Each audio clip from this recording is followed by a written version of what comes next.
Tonight on Real News from the Blaze, the Democrats roll out the war on women rhetoric yet again. SC, what are we talking about? Yeah, I mean, it sounds like it might be hard to oppose a piece of legislation called the Violence Against Women Act, but actually it's not. It's actually pretty easy. The trick is, can Republicans learn to do it without falling into the war on women rhetoric? We'll see. That sounds like quite a trick. All that and much more on Real News from the Blaze coming up in just 60 minutes. This is not going to be about politics. This is about principles. We're going to take it upon ourselves to be part of the solution. We are going to restore history, restore our honor, restore his idea that character is what matters. Let us not lose this battle because we sat down. This is the Glenn Beck Program. Hello, America, and welcome to the Glenn Beck Program and to GBTV, the network that you are building. Were we to cover the stories that actually matter, the mainstream media would look pretty foolish. So what do you say we give that a try? Here's what they're covering today. All these stories that don't really seem to... Oh, wait a minute, the Go-Go's, the punk roots, and their meteoric rise? Oh, do you really... I mean, does vacation and how that came about affect you in any way? Would you even put the Facebook story in your Facebook status update? Most likely, no. So today, we're going to make the mainstream media again look foolish and cover the stories that you need to know. And here's what I want you to keep in mind as we go through them. Common sense and the truth. That's it. This is what we're lacking.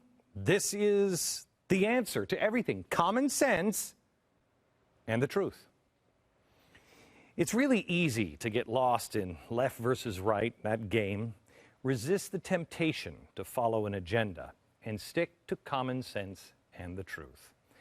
If the networks just did those two things, you'd be seeing different stories today. You'd see the NATO summit that's just about underway. There's about 3,000 police officers that are assigned for security for this. Violent bandana-wearing protesters are clashing with residents and police already. They've knocked over trash cans, pushed large trash containers into the streets. It hadn't even started yet. Businesses are actually boarding up their windows, and the city put up a heavy metal fence to cordon off the summit venue. It's going to get good, isn't it? Meanwhile, on the other side of the globe, Greece is currently trying to weather the tsunami of capital flight. It's a run on the banks. The bank executives are saying their outflows are now becoming unstoppable. Quote, "The fuse is burning, and the only two options now are a controlled explosion where Germany steps in to ensure an orderly exit," which means that Germany and the rest of Europe still lose, or an uncontrolled explosion, which means everybody loses. We're all connected now. Mutually assured economic destruction. If they fall, Spain falls, Europe falls, we all fall. Greece has just been downgraded again, this time from AAA, BBB, now to CCC. Meanwhile, the Iranian officials are once again calling for the destruction of Israel. This time, they're calling for an Islamic awakening movement that would, quote, demolish the Zionist regime. By the way, that includes us. The comments were made on Nakba Day, which is their term for the date that Israel was established, and translated it means the day of catastrophe. Civil unrest is brewing here at home. Greece is about to collapse, which, might give our treasuries temporary bump, but please do not be fooled. It will, in the end, pull our economy further down in the long run. And then you have the threats to Israel and the stability in the Middle East as they continue to increase. But if you watch the news today, you didn't learn any of that stuff. No, you learned, get this, I had to sit down after this. John Edwards is apparently a scumbag. I mean, who saw that coming? I didn't see that one. The media today is also damn near criminal for not following up on this next story. Obama's former pastor, Reverend Wright, was now quoted as saying some pretty shocking things to author Ed Klein. First and foremost was that Reverend Wright claims that a close associate of Barack Obama offered him $150,000 to keep quiet and not even preach during the 2008 election. Now, this book has been out for a few days. I mean, has anybody in the media followed up and called Reverend Wright to see if he actually said that? We talked about it on my radio program and said, this thing has to come out. It has to come out. Nobody called. This week, Klein released the tape of that interview. Sean Hannity played some of it last night. Only Sean Hannity and The Blaze have most of the audio. We don't have the full hours here of unedited tape. I don't know if Sean does. We were sent selected audio clips, and those clips are pretty shocking.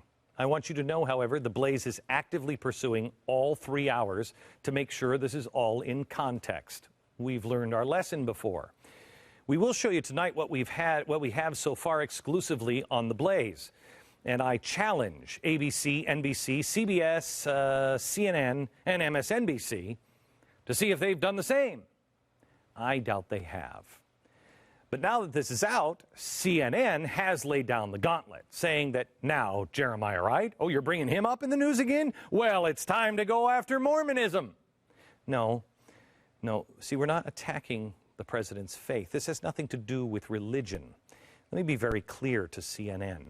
If Mitt Romney tried to bribe a bishop to silence him during the election, we at The Blaze and at GBTV would absolutely investigate. Let's talk apples to apples here, CNN. Common sense and truth. These tapes, I want you to understand, are not he said, she said. You can actually use your noodle and discover who is telling the truth here. Obama has been caught telling the fiction of his life from the beginning. But Reverend Wright hasn't. I disagree with Reverend Wright. His version of the truth, I think, is nuts, horribly misguided in the very least. But one thing you can say about Reverend Wright is he does not ever hide who he is or what he believes. He says what he means and means what he says. In the first clip you're going to hear tonight, he's talking about evidence that he has that Obama was trying to figure out how he could distance himself from Jeremiah Wright without actually leaving the church. Listen. You literally have a box? Yeah, it's a cardboard box. A cardboard? About the size of that cabinet, yeah. And you have in there, what do you have in there? I have several things. I have, well, for instance, I read an article like this. I read an article where Obama, Axelrod, was quoted as being in conversation with Pastor Moss about the Obama staying at the church. How to pull that off by distancing the church from me. When was this? Oh, May, before he officially left the church. So that'd be April, May 2008. I've got the letter, his original letter that he sent to Otis first for his, what do you think? When he was leaving the church. While I was still the pastor, he's writing a letter to Otis. I got that. I have to tell you, today on my radio program, I offered Jeremiah Wright $150,000 of my own money to find out what's inside of that cardboard box. I would imagine it would confirm a whole lot of suspicions that we've had about this president. We all know deep down inside there's something wrong with the faith of Barack Obama. I'm not saying that he's a Muslim. You don't even have to go there. I don't think that he's anything, quite honestly. I think he joined that church for political reasons. You don't ditch the guy who led you to Christ because the media doesn't like him. What kind of Christian is that? I mean, you want to talk about, no, I don't know him. What? Denying him 3 times. Woo. And then the flip-flop on gay marriage. Conveniently, when polling on gay marriage crossed the 50% approval mark, he says first, I'm not for it because of my Christian belief. Then, when it crosses the 50% mark, he says, because of my Christian belief, I'm for it. What is his faith, even? What is it? It sounds meaningless. The guy mocked the Old Testament and said the Bible endorsed slavery. In that context, this comment from Wright about President Obama and his wife makes sense. She grew up in a Hyde Park kind of Jack and Jill links middle income who think they're middle class environment. She ain't no church affiliation. Father was a priest in Catholic. And when she came to the church. Both of them came to the church. Their kids weren't raised in the church like you raise other kids in Sunday school and this, you know. No, because that church is not their thing. It never was their thing. Well, we know it wasn't his, but she was not the kind of black woman whose mama made her go to church, made her go to Sunday school, made her go to BYPU if the Baptist, or Richard Allen if the Methodist. She wasn't raised in that kind of environment, so the church was not an integral part of their lives before they got married, after they got married. But the church was an integral part of his politics. Yeah. Okay. Because he needed that base. Mm-hmm. Correct. So he's saying really that his faith didn't mean anything. Well, you're going to have to decide on your own, because President Obama has spoken about his faith at great length. He started his presidential campaign with the line, "Giving all praise and honor to God." He has said that phrase repeatedly. Oh, giving all praise and honor to God for bringing us together here today. And I begin by giving all praise and honor to God. Okay. The Audacity of Hope is one of Reverend Wright's sermons. But now we hear that he didn't care about going to church at all? Okay, now wait a minute, hang on. Which one is it? Are you a man of faith that actually listen and apply it, or not? Will anyone in the media, besides the internet and, GBTV and Sean Hannity, actually put these things together and ask the question? Here's another one. Wright explains how he found out that it wasn't just Republicans who were attacking him. Oh no. I was in Los Angeles, and there was a pastors' meeting, an interdenominational pastors' meeting, and they asked me to speak. After the questions and answers and all that, one of the pastors came up to me. He said, "This has nothing to do with your election. I just want you to know this. Please don't think it was just Republicans after you." I said, "What?" He said, "I was offered money by the Hillary Clinton campaign to tear you down." Really? He said, "But I knew you, so I didn't take the job, but I can tell you the guy here in Los Angeles who took it. She paid black preachers to attack you." Wow, can you smell the sulfur here? You want to talk about being evil, bribing a minister. I'm not sure who's worse here, the Clinton campaign for making the offer or the pastors who took the cash. Even the white hat in this story admits he just didn't take it because he knew Reverend Wright. How about the fact that you didn't take it because you knew the difference between right and wrong? You may have noticed Obama's angry rhetoric at big banks and corporations. It's often in direct opposition of his policies that give his so-called villains breaks. You can't understand it? Well, Reverend Wright explains why. Earlier this year, there was an all-day symposium on Barack Obama and the Black Agenda. And you can Google that and get it off YouTube. Minister Farrakhan was, from what I watched on YouTube, sat there not saying anything. And so the moderator said to him, "Minister Farrakhan, don't you have anything to say?" He said, "Yeah, I have a lot to say, but I'm listening, I'm learning." Mm-hmm. They said, "No, I mean, what's your perspective?" He said, "I think our brother needs a lot of help. I think he thought he could make these changes, the change he hoped for, the change we hoped for could come about with his being elected. I think he can't do that by himself. He needs a lot of help." But what I'm most amazed about is that as I listen to the conversation today, nobody has mentioned this. We keep forgetting that Barack Obama was selected before he was elected. You didn't select him. He's accountable to the ones who selected him and who paid for him to be the president. And I said, why do you think Wall Street got a break? They selected him. Why do you think the big three got a buyout? General Motors, Ford, President. They selected him. Why do you think he stands up and says, "I am AIPAC. I am a Zionist"? You have the money to select him.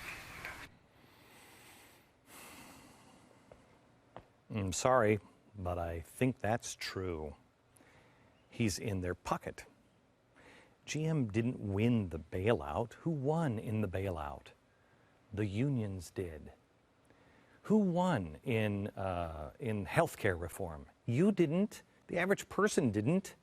SEIU did. One last clip, and this one is more stunning and more revealing audio clip that I think you'll ever hear. Wright tells how Obama was different right after the election. Was he confident about being elected? At that point, yes, and he saw me as yes. He was confident, he was very hopeful, but he saw me as a deterrent, which is why he didn't want me to say anything. How did you two leave each other that day in your living room? He said, "I'm sorry you don't see it that way." I said, "Oh, the most profound thing he said to me that day, he said, you know what your problem is?" I said, "What's my problem?" "You have to tell the truth." I said, "That's a good problem to have." Which is my point again. Politicians don't have to tell the truth. Truth is what we say it is. Well, I can't live with that. That's why I can never be a politician. But I think that the transformed Barack has become a politician.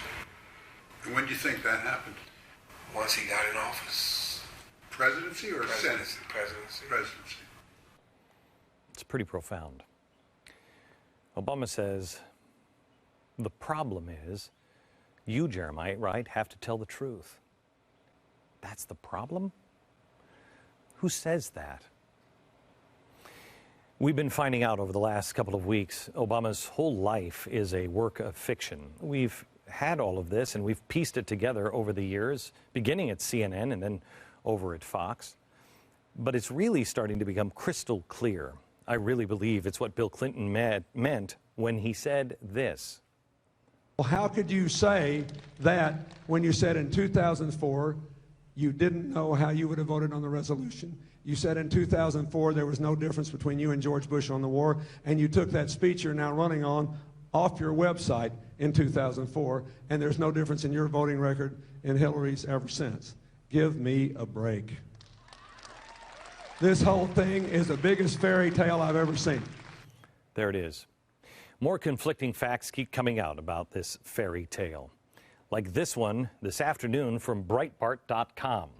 This is Barack Obama's profile picture on a promotional booklet produced in 1991 by Barack Obama's then literary agency, which touts Obama as, quote, born in Kenya, raised in Indonesia and Hawaii. Now, I want to make this extraordinarily clear. I believe that Barack Obama is a citizen and was born in Hawaii, period. End of the story, at least for me. This revelation doesn't change that for me. It actually deepens my understanding of what's really going on. It fits into exactly what we've been talking about. His life is a fairy tale.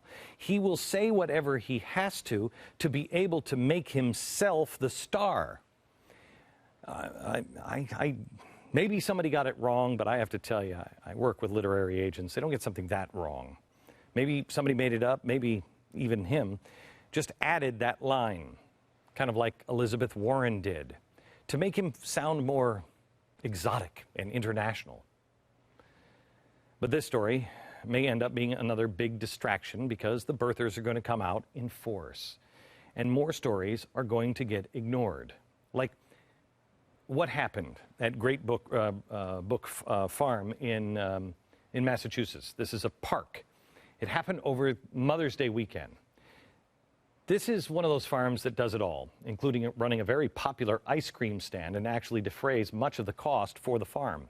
It was a beautiful weekend, and Mark Duffy, who has operated this farm for 26 years, was getting ready to serve a ton of ice cream that weekend. That is, until armed environmental police officers showed up at the stand and shut it down.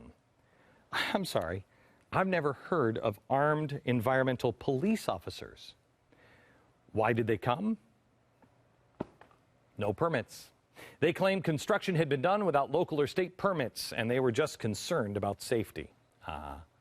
Duffy says the whole reason he was hired in the first place was to keep the place maintained. He said, I've been doing projects like this one for 26 years. Now, out of all times, they sent in armed environmental officers to an ice cream stand? What are they going to do? Put down the strawberry cone! You got to be kidding me. This weekend, my son and I were reading this. It's not really a comic book. It's an ad but it is for Legos. Legos have reinvented themselves. It's fantastic. But we got to this page. I've never seen anything like it. I'm surprised when I read the story about armed environmental police. Here's the Lego. It's Lego City, the Forest Police Pursuit. Here's the Forest Police Jail. In the National Forest, the Forest Police SWAT team? Since when do we have forest SWAT teams? This is why we're doing the National Lemonade Stand at glennbeck.com. Please go there now. I mean, look how ridiculous we're getting. I can't bring in a piece of pie or any kind of food because the salt content might be too much. I have to have a permit to give someone a sandwich if they're homeless. You got to be kidding me. You want to have lemonade and have your kids at 7 years old sell it? You know who did that at 7 and didn't get a permit? Ruth Bader Ginsburg. It's insanity. Common sense. Is it common sense to shut down an ice cream stand now? 13 teenagers have lost their jobs because of this. This farm is losing one of its major revenue streams and may shut down. In this case, it's obvious. It's obvious what common sense is. And sometimes, you know, sometimes it takes a little work to strip off all of the crap, find the common sense, and restore it. Other times, you have to look for things that have been completely discarded and thrown away. But it's important that we look. You'll never guess when you start looking for the truth what kind of gems you'll find. I was in an old antique shop, little hole-in-the-wall, mom-and-pop place. This is, I don't know, maybe 6 or 7 years ago. Corner of this little antique store, wrapped just in old newspaper, were these pipes, these lead pipes. I was curious to what they were. My wife was like, "What are you doing with the lead pipes?" I said, "I just want to know what they are." The guy just about broke into tears when I walked up. He was sitting at this little teeny desk, a foam paper stacked everywhere, and he looked up and he said, "You found the pipes? Are you interested in the pipe?" I said, "Well, I don't know what they are. I just wondered what they were." He said, "My wife has made fun of me for years about these pipes. She said, throw them away. Nobody's ever going to want them." I said, "Well, what are they?" And he said, "Well, I found them in a garbage can. They had been ripped out of an old church and left for dead. I had them framed and put in here. These are the original lead pipes from the organ at St. John's Parish. This is in New Hampshire. This is where Daniel Webster and George Washington used to attend church during the American Revolution, and they would listen to these pipes." It brings me back to this: common sense and truth. Sometimes it takes a little bit of work to dig through all of the crap and the garbage. You have to dig through all the kind of stuff or stories that no one thinks are important. But if you hold on to two things, common sense and the truth, you will find the truth and common sense in some of the most unexpected places, and you will find some of the most unexpected things. Preserve those things, restore them, enshrine them, and share them with others, because they're pretty cool when you find them. Coming up next, a guest who found something in the proverbial garbage that I believe is the key, and so does he, to our restoration. Next.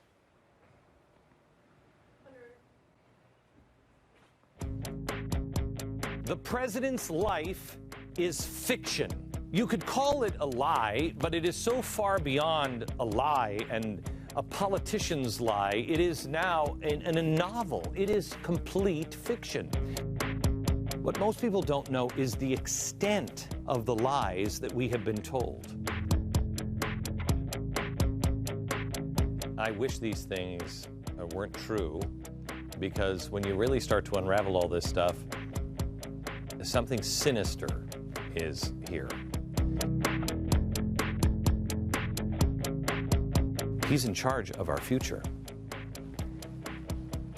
Is he a good representation of what you believe?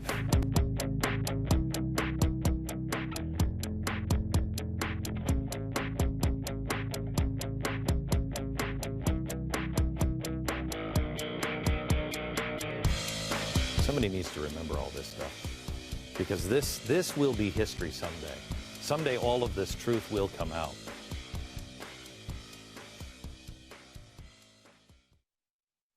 Our underwriter is FreedomWorks. They're just about 2 months now from Restoring Love on July 28th, and hopefully you'll be joining me here in Dallas for it. I know my friends from FreedomWorks are all going to be here. I hope to see all of the 912ers and the Tea Parties from all over, not just the United States, but now the world. FreedomWorks is hosting something called Free Pack on Thursday, July 26th, 2 days before we meet at Dallas Cowboy Stadium. And I invite you to join other like-minded Americans who are interested in restoring freedom from the bottom up in their neighborhoods, in the states, all across the nation, and all across the globe. Go to freedompack.com today and pre-register for your opportunity to join me. FreedomWorks Chairman, former House Majority Leader Dick Armey is going to be there. The President of FreedomWorks, Matt Kibbe, is there. If you trust and know that divine providence is going to play a role in restoring our freedom, you don't want to miss this event. It is one for the history books, literally, the kickoff of a global Tea Party movement. Pre-register now at freepack.com. That's freepack.com. We will see you there. The TRS Files, True Tax Resolution Stories. Hi, I'm Stuart B. I'm in the insurance industry, and I'm from Southern California. I faced a potential liability of $106,000. Tax resolution services settled for $9,200. If you owe the IRS over $20,000 or more in back taxes, have unfiled returns, or are under audit, call Tax Resolution Services now, 888-7804-TAX, or visit taxresolution.com/GBTV. Hi everyone, this is Amelia from FreedomWorks, here to invite you to a very special event. Free Pack is a national gathering of Americans interested in restoring freedom. This year's event will feature speeches from Glenn Beck, Dick Armey, Matt Kibbe, and many of the biggest names in the freedom movement. So go to freepack.com today to pre-register and help restore liberty in your community and across the nation.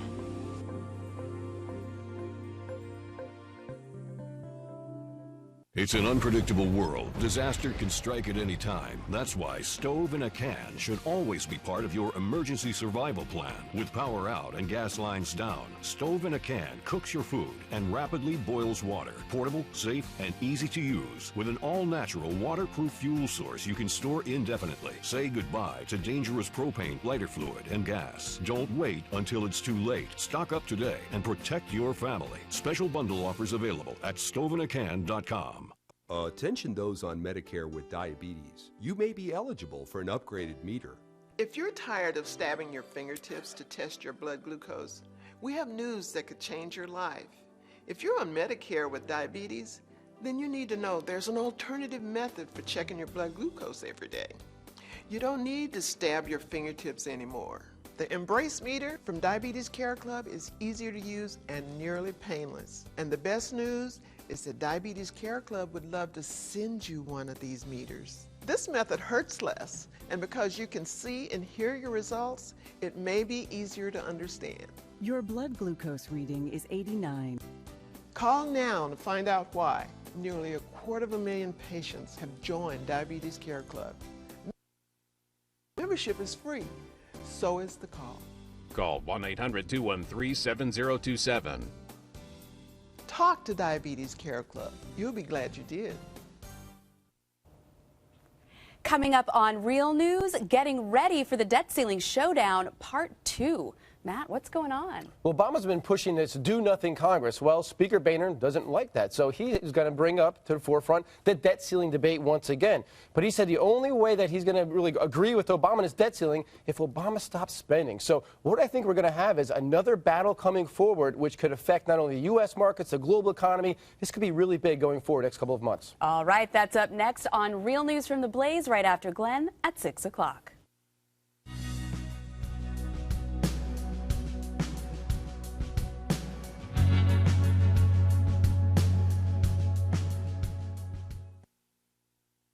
"4,000 years ago, God spoke to a man called Abraham.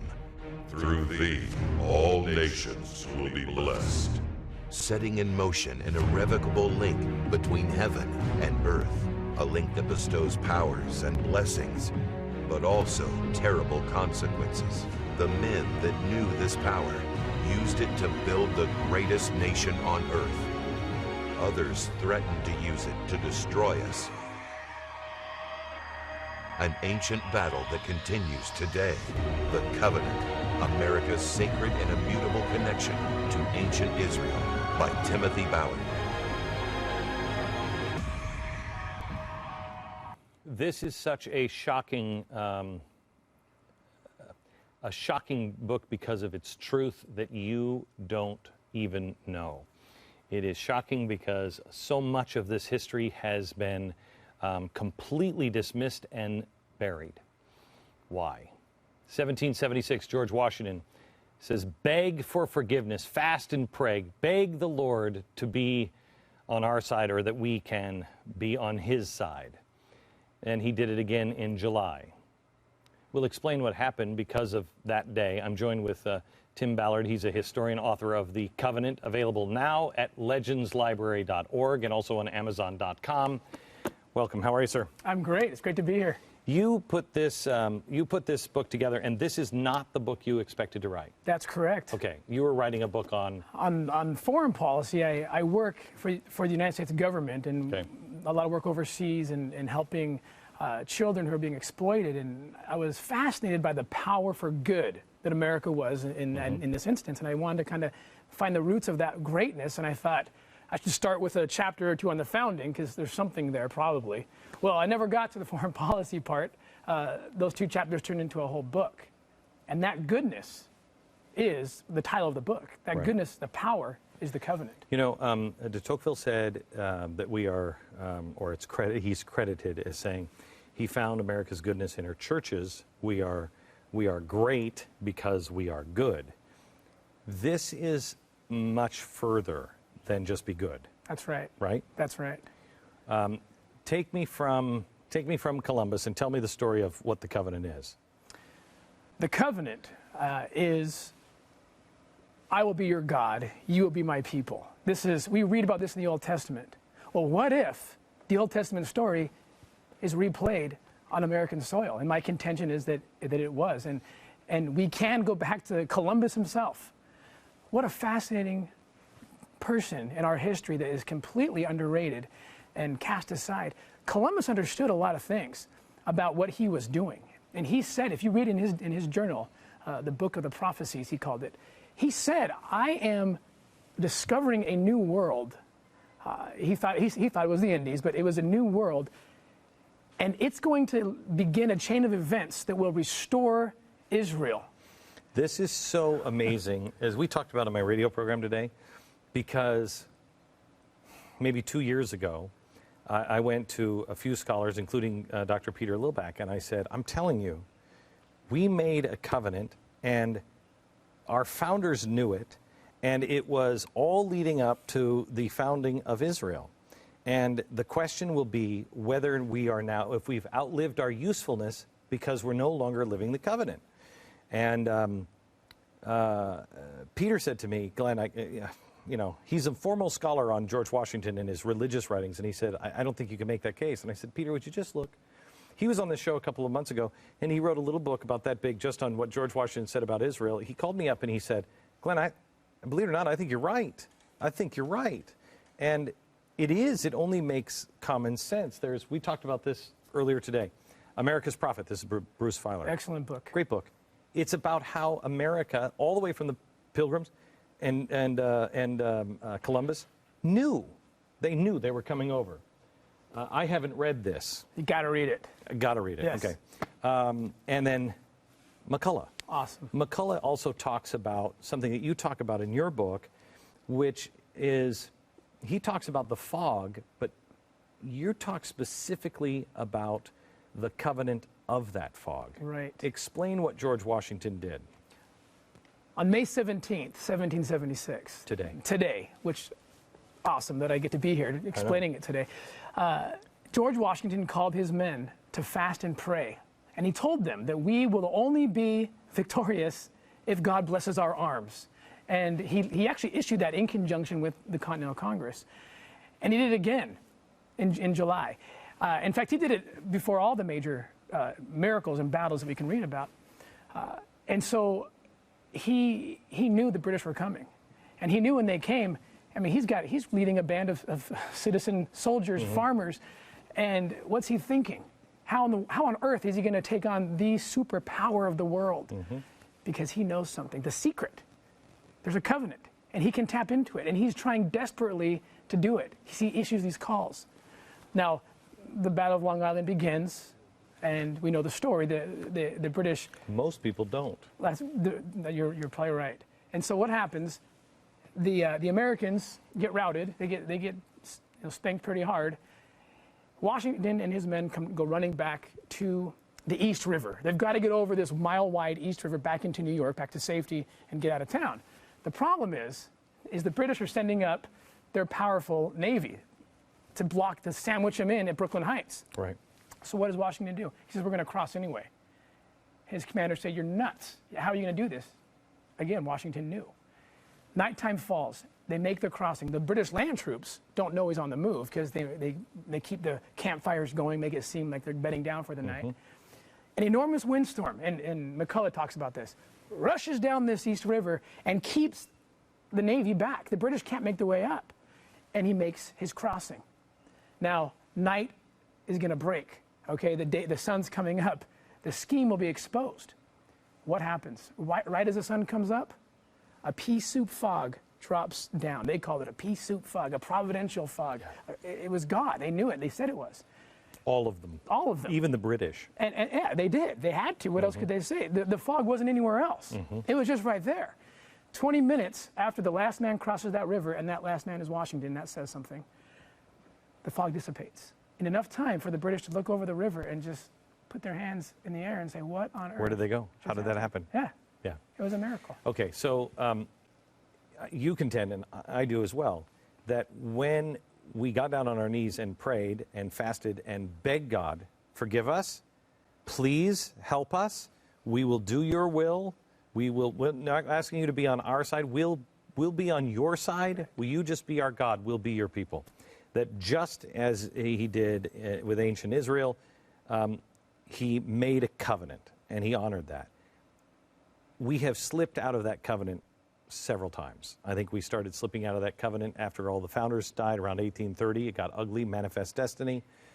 But then we slipped back into it, and you know the scene. It's when Lincoln is on the battlefield, and he keeps losing and losing and losing. His son dies, right? Absolutely. And he's like, what do you want from me? Yes. And he makes a covenant on a battlefield. That's exactly right. And he makes this covenant, and it happens again, right? Absolutely. Okay.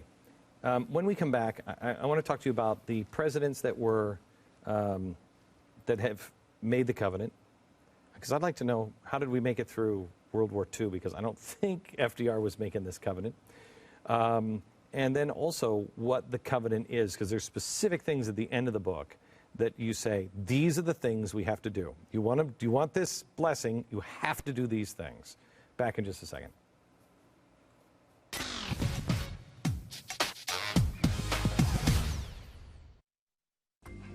Hi everyone, this is Amelia from FreedomWorks, here to invite you to a very special event.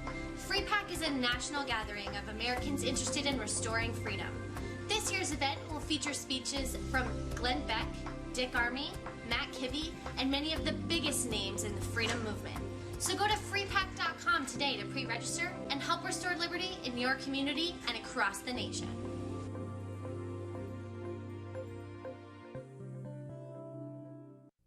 If you're a diabetic and currently trying to lose weight, please stay tuned to this important message. A market trial offer is starting now for a revolutionary breakthrough in weight loss called glucosilin, and you are eligible to try it free for 30 days. Clinical studies of the key ingredient have shown this ingredient to be effective in accelerating weight loss. What's even more impressive is that it also supports healthy blood sugar metabolism at the same time. Call immediately to receive your free 30-day trial. 1-888-433-8171. Are you a homeowner 62 or older? Are you looking to access cash from your home or eliminate your monthly mortgage payment? How about both? Then call the number on your screen. With a reverse mortgage, there are no monthly mortgage payments. you will still own your home, and you will have many options on how to receive your cash. Call now. It's time to get all the facts, and Reverse Mortgage Solutions is here to help. Call 855-200-1039. That's 855-200-1039. When it's warm, you'd love to open every door and let fresh air into your home. The trouble is, you'd end up letting lots of bugs into your home as well. Now there's Magic Mesh, the new type of screen door that opens easily and then magically closes itself behind you. The secret isn't really magic, it's magnets, 18 magnets to be exact. When you separate them, they automatically snap back together. That makes it great for pets too, because instead of scratching and whining, they can come and go as they please. So let the fresh air in and keep those annoying bugs out with Magic Mesh, a $40 value, yours for just $19.95. But wait, call right now and we'll double the offer. Just pay separate processing and handling. You get 2 Magic Mesh curtains for just $19.95. Don't delay. Call and order yours today. To order Magic Mesh for $19.95 plus processing and handling, call 1-800-572-9265 or log on to buymagicmesh.com. We're talking about a book called The Covenant that is an absolute must-read. It is a lost portion of history in America that is absolutely, positively true. Timothy Ballard is the author. I want to, first, before we go to what we have to do, I want you to take me through 1775, Boston, what happened, triple miracle. The triple miracle. A pattern was set. We've talked about the pattern in 1776, the invocation of the covenant. But this was actually happening before Bunker Hill. They were issuing, Washington and the Congress were issuing pleas to the nation to beg forgiveness, to turn to God. Washington lands in Boston. Bunker Hill had already happened, and he's rearing to go. What's going on is that the British have seized the city, and Washington and his men are on the outskirts across the Charles River, and Washington wants to get in there. By the spring, or thereafter, a little after, in the springtime, March, the British pick up and take off before there can be a battle. Washington walks into the city, and he's upset. He wanted to take them on. He walks in, and he has this moment. He says, we would have been crushed. The city's fortified beyond anything we could have done. It would have been over. The miracle here is that God kicked him out of Boston. It was a triple miracle. First, and rewind before Washington gets into the city, the portly Knox, bookseller and general extraordinaire, knew the covenant, read the scriptures with his men. Washington sent him on an impossible journey. 300 miles, go seize the guns of Fort Ticonderoga and bring them back here, because we have no guns. And in the meantime, Washington's figuring out a plan. How am I going to attack and get the Boston back? Dorchester Heights, south of Boston, it's the high ground, the only high ground besides Bunker Hill, which they had lost. Washington says, let's take it. Well, the British know it's there, and they're saying, if they move on that thing, attack, because that's the only place they can even have a chance at us. Washington tells his commanders, we're taking the heights. They say, you're crazy. Again, we're moving. He moves them. Just before he's about to go, Henry Knox shows up with a cannon. Okay? Then, talk about a providential fog. The night he's going on to take the heights, a fog drops down. And this is their words, not mine. A fog drops down so the British can't see anything down below. They get the cannon all the way to the top of the mountain, to the heights. And it's a beautiful, clear night above the clouds. They can't believe it. They're saying, God's doing this for us. In the morning, the British look up there, and they say, one of the commanders, hilarious, he says, I think Washington must have found Aladdin's wonderful lamp. What just happened? Now Washington thinks we're going to take them. We're going to get them. Howe, the general on the British side, kind of freaks out and says, we got to go now. Let's attack. He gets his men all ready. They get in the boats to cross the river. The hurricane. Miracle number 3. The hurricane hits, pushes them back, destroys their plans, and really, Howe gets scared. He's like, I'm out of here. I am out of here. And that's when Washington comes in, and he's kind of ticked still because he wanted to fight. And that's when he says, look what God just did. That Sabbath, he goes to a church before heading out of New England. He goes to a church and hears the sermon. And the sermon identifies this cause as Israel's cause. He quotes, the pastor quotes in Exodus, and he says, when God fights for Israel, Israel wins. Okay, how true that is. Let me go now quickly to the scene on the front cover of your book. Here it is. This is Washington taking the oath. Yes. Tell me what he's got his hand on the Bible. Yes. He ad-libs, so help me God. Yes. What's the scripture?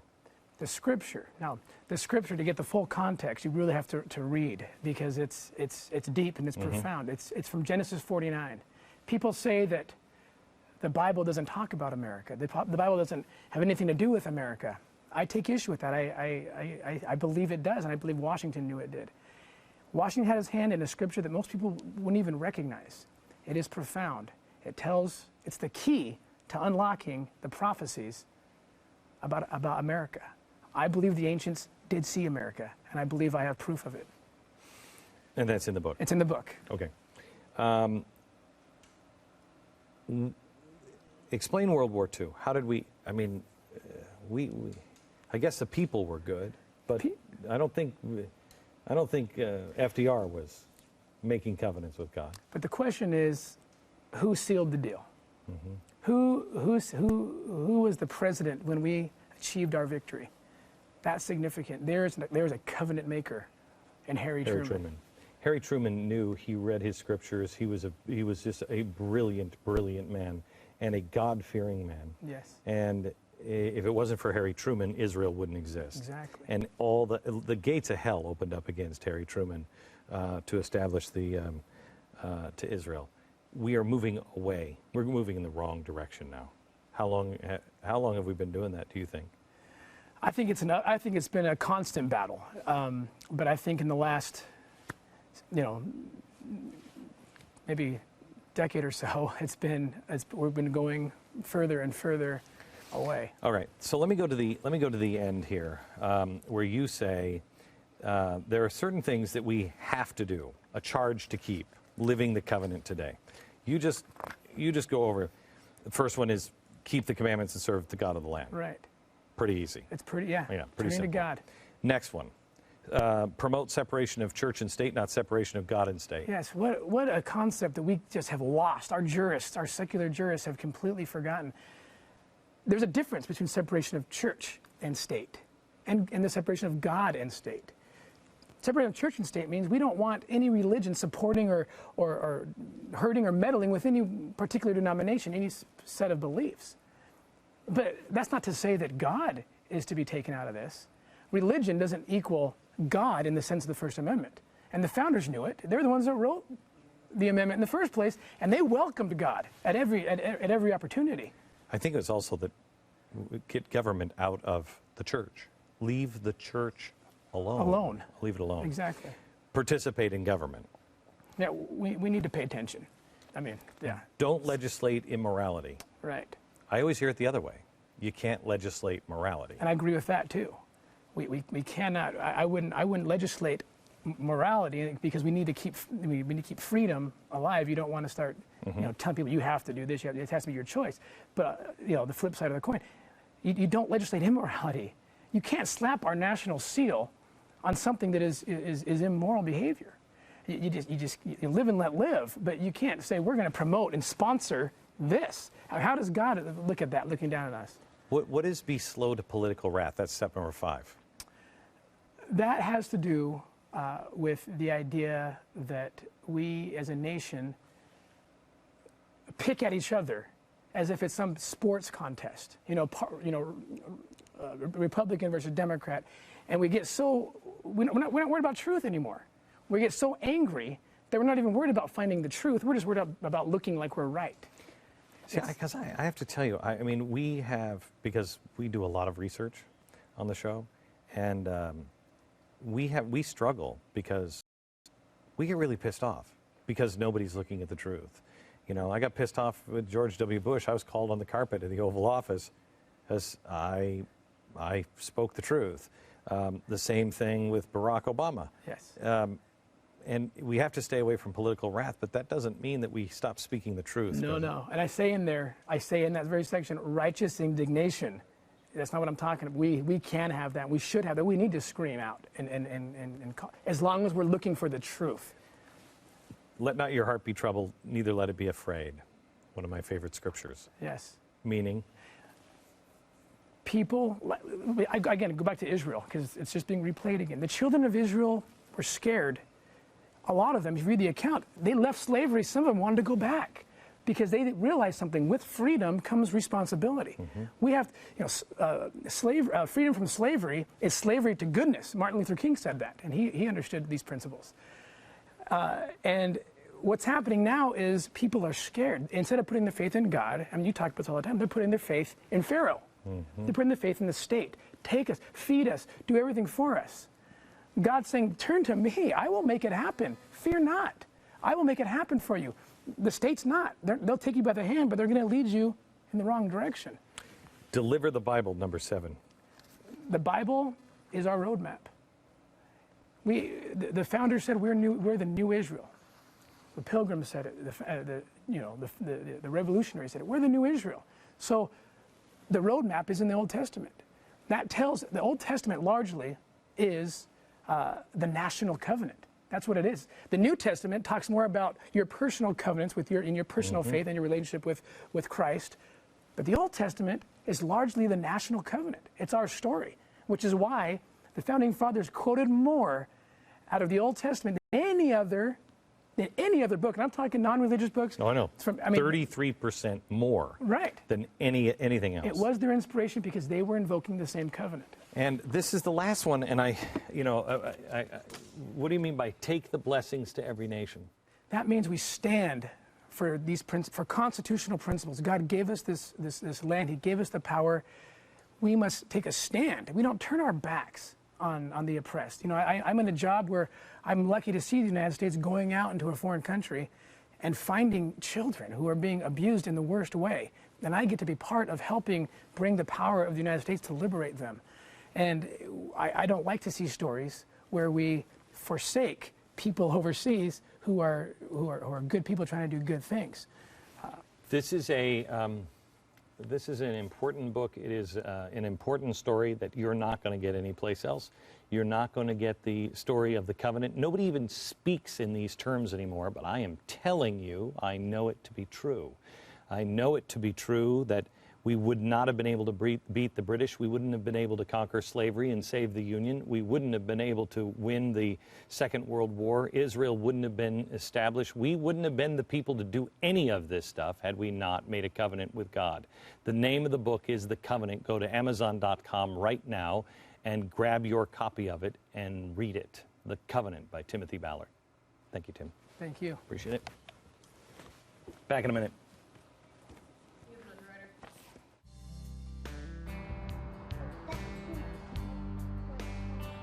Do you remember when we were kids? This was the first opportunity to be an entrepreneur, whether we knew it or not. We'd set a little table out in front of our house and we'd try to sell lemonade, and most of us never sold a single cup except to our parents. It's an American tradition and one that is slipping through our fingers. Now, apparently we need permits to sell lemonade. We need permits to have bake sales. We can't have our kids hug each other in school. What do you say? We teach our kids. We teach our kids, and we stop and we buy lemonade. That's why on June 14th here in Dallas, we're going to have a lemonade sale, bake sale, and hug-a-thon. I invite you to join me if you're in the area and watch us on GBTV.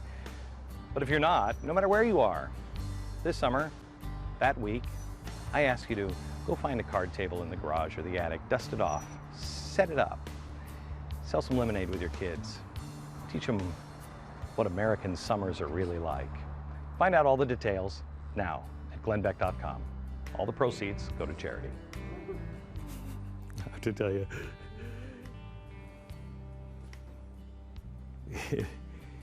it is so funny because we tried to make that look like it was daylight, but it just wouldn't work. I filmed that in the middle of the night last night. Food insurance is our underwriter. If cuts aren't made to government spending, we are headed down the same path as Europe, and I've been saying it for a while now, but I'm not the only one that thinks that. Yesterday, Tom Coburn was on this program, and he told me we've got 2 to 5 years to fix our economy. If you lose your job, if the country plunges into some sort of depression, how much food do you have? How about if somebody else, half of this nation last year, half of us gave money to family members because they needed it. we're going to have to be a lifeboat for somebody else. Be prepared. Go to foodinsurance.com. Order great varieties of pre-prepared meals that are really delicious. You and your family will actually want and will eat. And it lasts up to 25 years. It's easy, it's portable, it's good. Food Insurance, 866-9-GOT-FOOD. Call them now, 866-9-GOT-FOOD, or go to foodinsurance.com. Like you, I would do anything to protect my family. That's why I have food insurance. Food supply that guarantees my family's most basic needs, safe and nutritious food.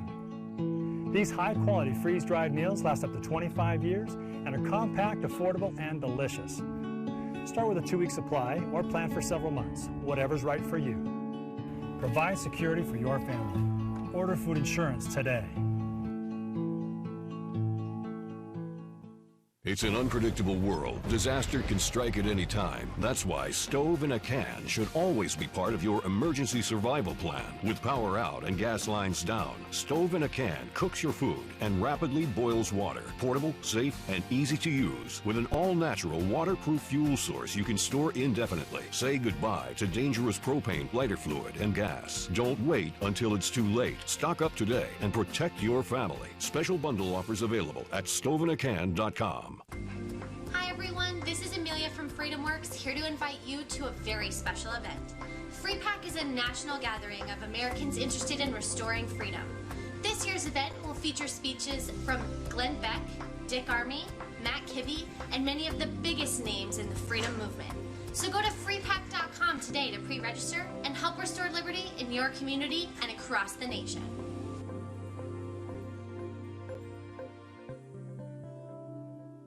You look so beautiful, but you're about to lose everything. You're gonna lose everything.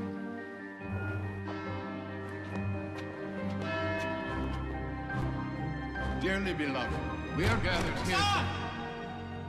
You're gonna lose your files.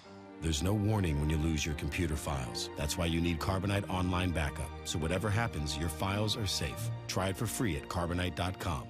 Mortgage lenders lied.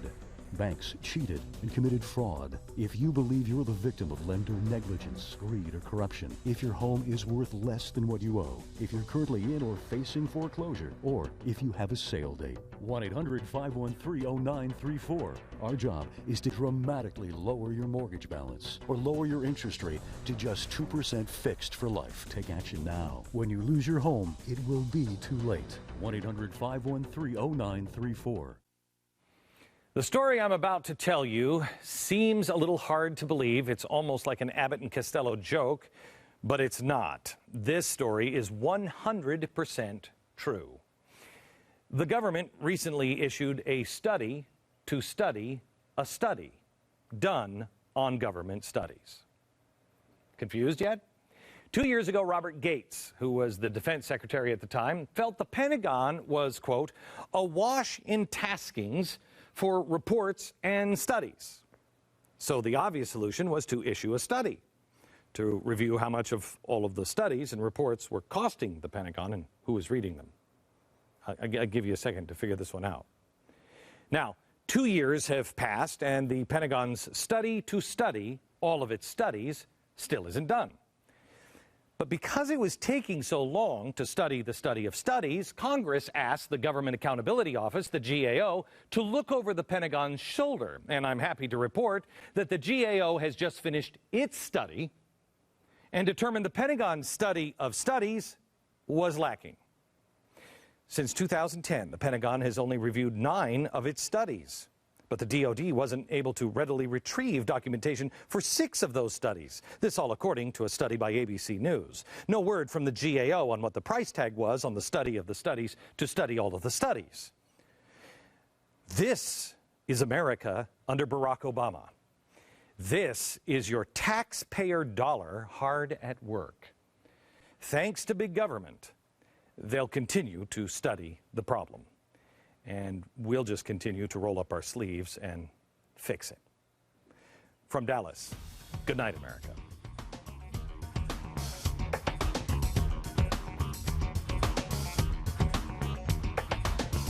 Breaking news tonight. We've got real news. This just in. Real news from the Blaze. Welcome to Real News, everybody. Almost a year ago, the media was saturated with stories about the standoff between Democrats and Republicans over raising the country's debt ceiling. At the time, Republicans demanded spending cuts as a condition of approving the debt increase. While both parties eventually agreed upon legislation last summer, the battle, well, it was long and ugly. And Americans could be in store for another standoff this summer. So, Will Kane, where are we with this debate?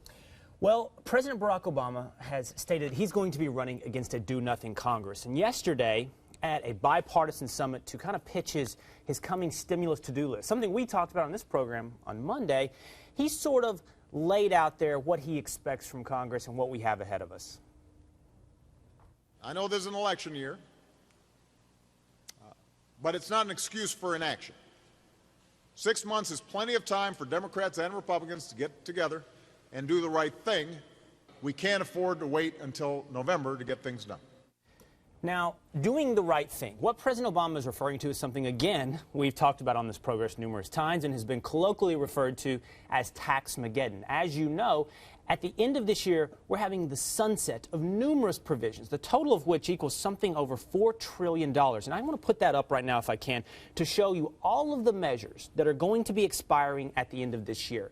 So let's see. We have the Bush tax cuts, which total over $1.6 billion, a payroll tax cut, the alternative minimum tax patch, Obamacare's tax hike, a stimulus tax cut, tax extenders, death tax hike, 100% expensing. On top of that, you have the sequestration of the automatic spending cuts. The point is, at the end of this year, we are headed off a fiscal cliff. And because, oh, by the way, we have a presidential election in November, we're expecting to fit all this business into the last 2 months of the year. But we want to focus in now on one item on the to-do list in that last 2 months, and that is the extension of the debt ceiling.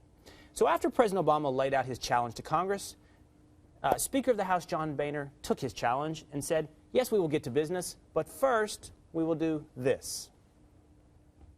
We know the end of the year is coming, and we know what's going to happen. And if we don't use this opportunity to increase the debt limit and make real changes in how we spend the American people's money, we're missing a golden opportunity. So we've heard this trope now, probably repeated 1,000 times in the media today. He drew a line in the sand. What we are going to do is take up this order of business, but we will not extend the debt ceiling unless we can see from you spending cuts. How much in spending cuts will remain to be seen, but we need to see spending cuts tied to the debt ceiling. So that's what I want to talk to you guys about, the debt ceiling. This is very reminiscent of what we saw some 6 months ago in the middle of last summer and the debacle, the crisis over raising the debt ceiling. Now, here is my premise. I'm going to lay it out to you. It is going to be very unpopular, but no less righteous. This is an incredibly, stupendously stupid tactic to take. And I tell you this for 2 reasons. By the Republicans. Okay. I tell you this for 2 reasons. First, let me stipulate this. We all, this is the assumption in what I'm about to say, share the same goals. We want to cut spending. We must cut spending. Our fiscal path is unsustainable. But my position is using the debt ceiling as a tool, as a tactic, holding the debt ceiling hostage to accomplish those spending cuts is entirely inappropriate. Why? Let's define what the debt ceiling is. The debt ceiling is a license to pay obligations you have already made. The Government Accountability Office explains it as such. The debt limit does not control or limit the ability of the federal government to run deficits or incur obligations. Rather, it's a limit on the ability to pay obligations that have already incurred. You are giving a license to pay bills that previous presidents and previous Congresses have already obligated themselves to. I want to repeat that in a different way so everyone understands. It is not a license for future spending. If you want to get deficits under control, you must control future spending. Now, why would I be opposed to using this as a negotiating tactic to get spending cuts? For 2 reasons. First of all, number one, it causes massive tremors in the financial markets. You essentially turn the United States into a banana republic. Investors around the world look at our debt and our commitment to paying our debt and suggest it is the tool of political partisan fights. They look at our promise to pay our debts and go, I don't know, it depends upon who's in charge. and we gave them all the reason to believe that in August of last year. Do you see me make a lot of eye contact with you? Is this devil's advocacy, or do you actually believe it? We really is going through your head. Is this what you think, or is this Will Cain trying to stir the pot? No, I'm going to let that sit for a second because I'm very serious. I believe every word of what I'm saying. Let me ask you specifically. No, hold on, no, Amy. I want to put both of my points Let him lay it out. Then you guys can attack it from top to bottom. Let him lay it out. You psyched? Yeah, I'm psyched. I've been psyched all day. We saw the financial markets tell us this. This is not projection or conjecture on my part. We saw the United States debt downgraded 4 days after the debt ceiling fight. Why were we downgraded? I don't know. You don't know. None of us can say because we don't work for Standard & Poor's. But, oh, that's a pretty cute coincidence that it happened 4 days after. And we saw the most volatile financial market since the crisis of 2008. The Dow dropped 5.6 percentage points in the weeks after the debt ceiling crisis because we looked like a banana republic. Number two, this is it. If you're going to use the debt ceiling hostage and cause these tremors and cause these problems, at least get something good out of it. At least bargain for something good. Like, say, something we have preached about at this table for weeks and weeks and months, like entitlement spending cuts. Like the word Medicare might just come up at least once. Instead, we hold the debt ceiling hostage and tell bondholders in China and in Dallas and in Japan, we might not pay it, we'll see, to do what? To cut the piece of the pie that represents 16 percentage points of the federal budget. Discretionary, domestic discretionary spending. Basically. So hold on. I can't take this anymore. I do want to clarify. I do want to clarify from you. Do you believe then that the debt ceiling should be automatically lifted by the direction of the Secretary of the Treasury? No, I don't think the debt ceiling should be automatically lifted by the Secretary of the Treasury. I think it should be automatically lifted by the democratic process that is Congress, but they should understand the purpose of the debt ceiling. The purpose of the debt ceiling is to authorize spending on obligations you've already made. I don't want to empower the Treasury people Secretary. Clear this up. But you think it should be automatically lifted apart and separate from these other debates over domestic spending? Okay, since Amy's asked a question, you guys will rebut this in just a second. The design of the debt ceiling was it would be tied to the budgeting process. That the debt ceiling, if you pass a budget every year, then the debt ceiling will be part of that budget passing process. So the budget controlled your spending. The debt ceiling just controlled you paying the spending you committed yourself to. We are living in an odd world where we haven't passed a budget in 3 years. It's ridiculous. It's ridiculous. And the Democratic Congress I got to hear the other side. Can I get the Republican rebuttal to your very liberal view on this? That's nonsense. We'll make a substantive debate. Let me go. Okay, I got a few things. Okay, one, you said why were the U.S. downgraded 4 days after this was passed? The S&P downgraded the United States debt because they realized they're not going to stop spending. That was the issue. Right. And the issue is, and you say they're not tied together, Will. They are directly tied together, the debt ceiling and spending. Directly tied together. Yes, it is to pay obligations in the past. I agree with that. But then answer this. Why does it have to keep up? Because our obligations continue to go up because we keep spending more. They're directly tied to each other. Look, so Matt, this is the equivalent of racking up charges on your credit card and then telling Visa, I'm not going to pay my credit card bill to basically control my spending. That's not how you do it. You like control your spending. This is your parents saying to you, we'll pay the bill, but we're going to lower your credit amount because we don't want you doing this anymore. That's what this is. This is actually using those previous That's not what it is, Buck. That's a terrible analogy. No, that's not because a terrible you said analogy. It's not even vaguely a terrible analogy. Buck, let me tell you why. Because lowering your credit amount would imply your future spending. These are obligations you've already made. I understand, but they're saying we won't take care of those obligations unless you are willing to not put yourself in the same position in the future, which means your $10,000 a month limit is going down to $5,000. And once you do that, then we will pay the $10,000, which is an analogy that functions very well for our discussion. Since 1917, they've raised the debt limit over 100 times. There's no end in sight. At some point, you have to say, listen, enough is enough. We cannot keep spending in this manner. Let me reinforce that we agree on the problem. The problem is spending, and we must get spending under control. What I take you guys to task for, and I think you're incredibly logically flawed on, is using the debt ceiling as a tool to do that. To reinforce that I agree with you on the end, let's put up the chart, if we can, of how many times the debt ceiling has been raised. Look at that.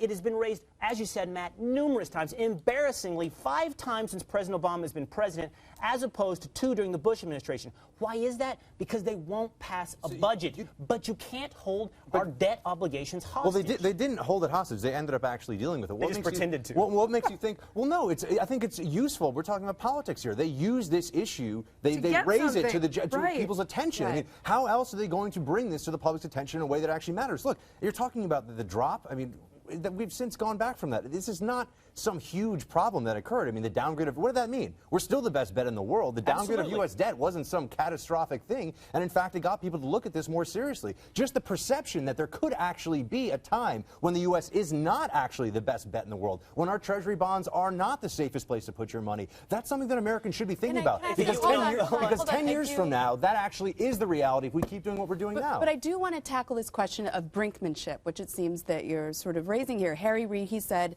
that the American people have had enough of this brinkmanship. They want us to get things done. But my question, SC, is what is he talking about? This is May. We may not need to raise the debt ceiling until the end of the year or even next year. Shouldn't we start the conversation now? Well, I think Hoagiegate really tried both sides to politicize this issue, as Buck said, because both sides want something.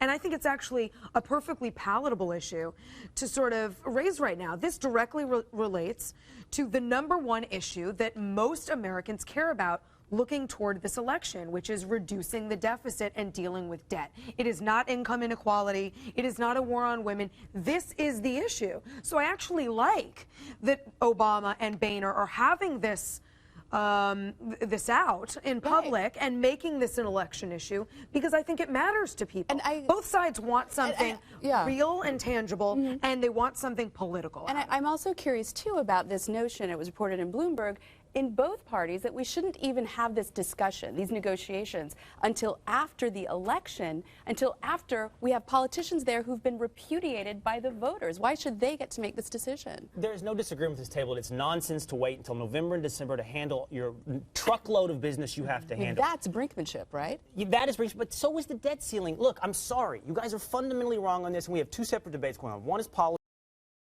Buck, you're right. We were downgraded, and who cares? We're still the best bet in the nation. For now. You keep playing brinksmanship with our ability and our willingness to pay our debt, we won't be forever. I also understand that if we don't get our spending under control, we won't be forever. But you have to learn to separate these two issues. I'm sorry if I sound like... I don't see how you can separate them. How can you separate the fact that you have your credit card limit with how much you're spending? You're confusing your future payments with your prior obligations. No. But why does it have to keep going up? Why does it keep going up? Right. Get your spending. It allows you to spend more by raising the debt limit, Will. Get your spending. Every time they raise your limit, you're able to spend more. Okay, I think we've had this debate. The second point we should make is the politics of it. It's a complete and utter loser for Republicans. After that debt ceiling debate, the Tea Party approval rating, the Republican approval rating, John Boehner's approval rating, all went down. You're shaking your head. I got the polls right here. I hear you. I hear you. It was messy and ugly for everyone involved. Obama's numbers went down as well. I think this is a net zero for both Obama and Republicans. They both have something to gain, and they both have something to lose by having this debate. I think people want to hear it. I think people are interested in this. I think it's good that we're having it. I'd rather be talking about this than contraception. And why do this now and wait until, like we did last time, until a week before, and the world markets fall apart? Boehner made a huge mistake compromising on spending cuts. He came in saying, I'm going to reduce $100 billion in spending cuts. We ended up with 30 something. By the way, they're going to kick the can down the road again. That's where they'll end up actually. What will actually happen is the $500 billion in cuts will not occur. No. People in the Tea Party and on the far right really want to see Boehner stick to his guns on this. They want to see him hold Obama's feet to the fire. All right. Well, budget prophylactics over women's prophylactics. When we come back, the House passes its version of the Violence Against Women Reauthorization Act. But according to Democrats, it's just another example of the GOP's war on women. Logic? We'll find out next. In 2000, the U.S. national debt was $5.6 trillion, and gold was $2.72 an ounce. By 2010, the U.S. debt was $13.5 trillion. Gold had risen to $1,421. Today, our government is projecting over $20 trillion of debt in the year 2016. Isn't it time? You own gold? You can't control federal spending, but you can control where you put your investment dollars. Goldline has safely delivered billions of dollars in gold to its clients for over 50 years. Diversifying with gold is a smart strategy, and it's easy to get started. Call Goldline and get your free investor kit. Be sure to ask about our price guarantee program. Use your credit card for safety and convenience, and enjoy free shipping. Call Goldline now and buy gold with confidence. Get started today with Goldline. food independence, emergency preparedness, self-reliance. MyPatriotSupply.com. Get our survival seed vault and feed your family from your own garden for just $37.95. Our non-hybrid heirloom seeds are genuinely American, just like you. Your survival needs and survival seeds are at MyPatriotSupply.com. MyPatriotSupply.com. Self-reliance. MyPatriotSupply.com. Hi everyone, this is Amelia from FreedomWorks, here to invite you to a very special event.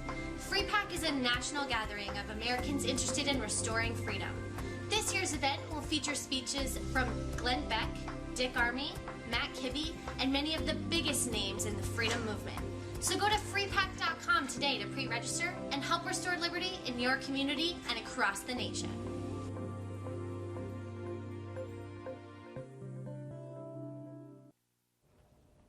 So just in case you thought things had cooled down here at Real News, it hasn't. The House of Representatives has passed its version of the Violence Against Women Reauthorization Act, but many Democrats say the House's plan isn't as inclusive as the Senate's, and they're using that argument as yet another example of what they say is the GOP's ongoing war against women.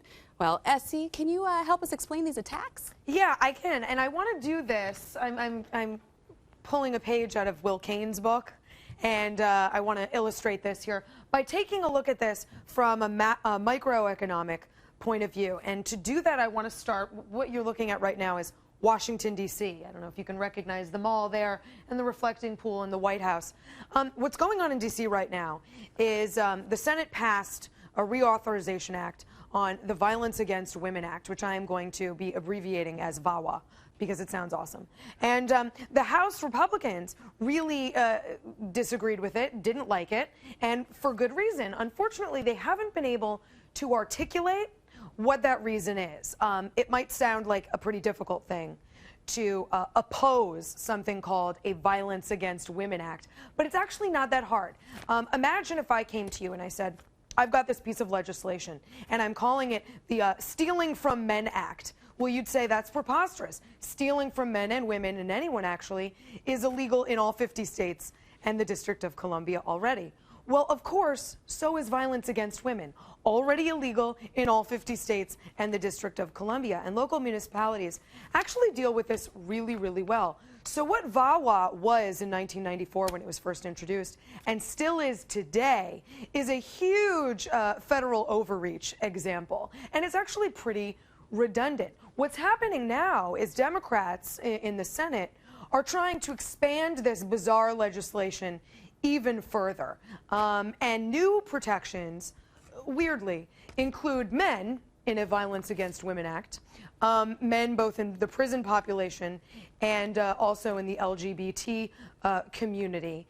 And it also affects tribal laws. So if you are on an Indian reservation, and let's say I take a punch to a girl, I would actually be tried in a tribal court as opposed to in an American court as an American citizen under the Senate Democrats' new legislation of VAWA.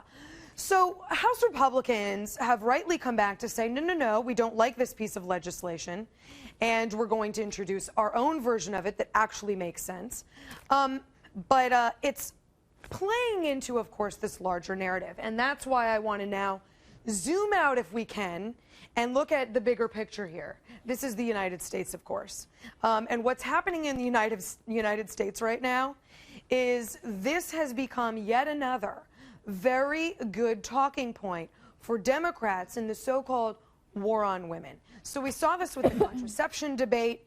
I think the Obama administration is very smartly and shrewdly planting these stories at a really good time for the election so that we all have this discussion about the war on women. And Republicans continue to fall into the traps laid by the administration, whether it was the HHS mandate or now this bill, and are really allowing themselves to be painted as antagonists, as anti-woman.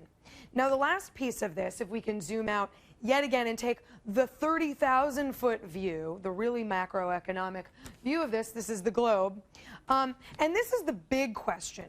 Why do women keep falling for this? A few weeks ago, I brought up here the Pew poll that found that women prefer big government solutions to problems more than men.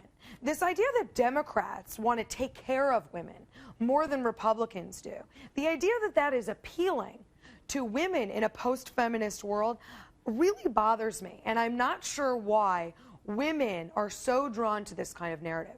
So if we can go back to the table, I want to ask you guys, A, do you think this bill is a political winner or loser for Republicans? What would you do to address this issue? And then, of course, the broader question is, how do Republicans adequately combat the idea that there is a war against women? Wasn't this struck down, United States v. Morrison? I believe it was, wasn't it originally unconstitutional? Am I missing something? The 1994 version? Well, it's passed since then, and it's been around since 1994. It was reauthorized, but no, but there was a constitutional challenge, wasn't there? Oh, sure. I mean, Right. of course, there was a constitutional challenge to Equal Rights Act as well. Of course, yeah. But it exists. This exists, and it funnels tons of public money, taxpayer money, to provide program grants for a lot of these initiatives. This is Violence Against Women Act, right? Yes. Yeah, right, okay. 5-4 majority struck it down, and now this is another version of it. I just want to make sure I was clear on It's another version. Right, another version of a bill that was that actually struck down. expands what was in the 1994 piece of legislation. I bring it up, Essie, just because to your point, I mean, this seems very obviously political. When you're revisiting a bill that has already not passed muster in the Supreme Court, you're like, well, we're going to go at this again. It just seems it's interesting. It's interesting. Well, and a lot of the programs that are suggested in the original VAWA have been implemented. And what is really bizarre, the Heritage Foundation has pointed this out, we don't know if a lot of these programs are actually working. And in fact, they might be harming women. They give the example that, let's say you have a battered women's shelter that is poorly funded, as most are. Under this new expansion of VAWA, they might actually have to offer comparable services for battered men, taking resources then away from women. I don't know how that helps women. So if you were young white males trying to advise other young white males, exactly, because it's really a sensitive issue, I think, and you guys were talking during the break, it's sort of like identity politics, ew, and I don't want to have to talk about it, but Republicans do. Other, young white men do have to talk about this to their voters, about, supporting women or whether or not they are waging a war on women. What would be your advice? I would say listen to Essie's 6-minute monologue she just had here, because, after listening to that, I now know what VAWA is, what it means. I always thought of something else. And you look at the difference between the two, where the Senate and I guess the House, they're not that different. They really aren't. There's no real war on women. And the whole thing, like the tribal hearings, that's illegal to actually do that. They have to make other changes, in D.C. to actually get that passed through. So it's such little minuscule things, that the difference between it. And I think that's the key. Explain it to people that the GOP's not going against women. There's no war on women. They're still backing women, battered women, all women. But just we need to get that across. That there's no war on women. This is completely made up media. Well. Outside of the cliche of war on women, the Democrats, let's talk about what bullets they have in their belt that they're actually firing to support what they call a war on women. This would be one bullet they're hoping to fire. Another would be the Lilly Ledbetter Fair Pay Act, right? That they're pointing to. Basically, judicial abilities, legislative abilities, lawsuit abilities, women to sue for equal pay. Right. And Republicans are opposed to the Lilly Ledbetter Act. Yes. And then, of course, you get into the meat of the war on women, which is essentially dealing with contraception, which is contraception and abortion. So it is healthcare. It is the accusation the Republicans want to intervene in a woman's reproductive process, right? Which is just a fundamental difference of opinion. It's not a difference of opinion. It's a fundamental difference of understanding of when life begins. And that's it.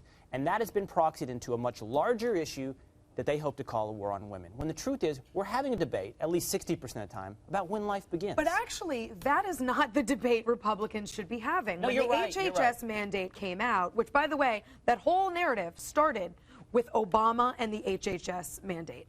Republicans did not start this conversation. That's right. Obama did. And what Republicans should have done is talk about it as, here's yet another example of Obama as mandate happy, mandating every aspect of your life and infringing on religious freedom. Instead, they did what Will was talking about, which was talking about abortion.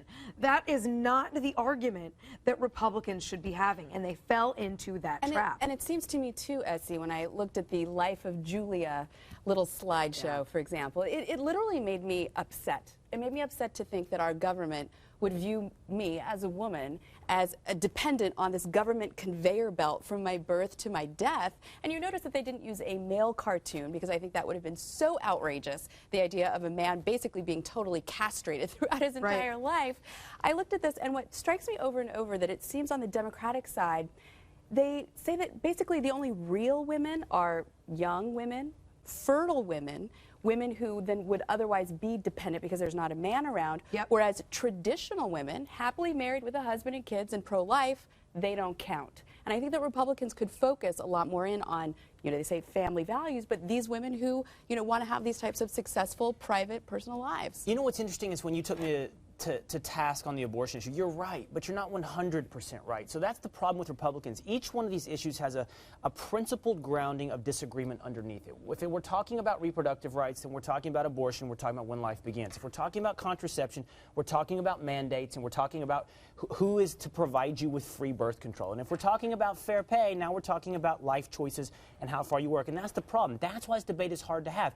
Because it's not hard to have. Hold on. We have a substantive debate on each singular issue to explain the position, which they can dismiss very simply as, you just don't like women. Well, they can say that because we've entered into this conversation a narrative that I think was really a political loser by bringing up abortion and Planned Parenthood, which we didn't need to do. I know underlying contraception, those issues exist. But when the HHS mandate came out and talked about limiting contraception at Catholic universities and hospitals, we did not have to talk about abortion.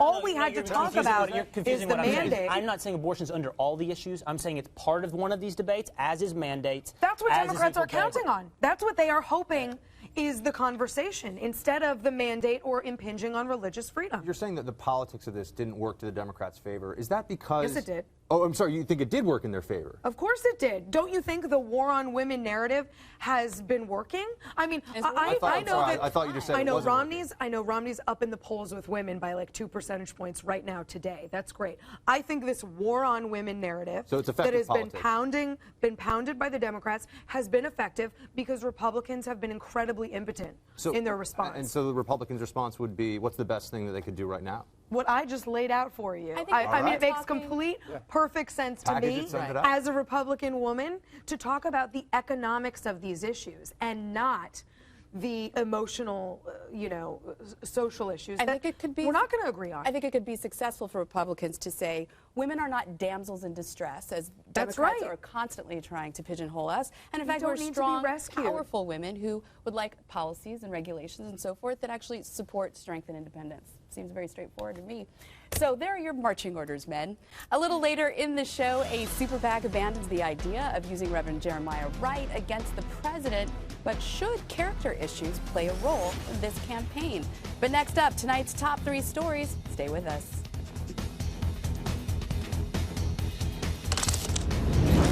You look so beautiful, but you're about to lose everything. You're going to lose everything.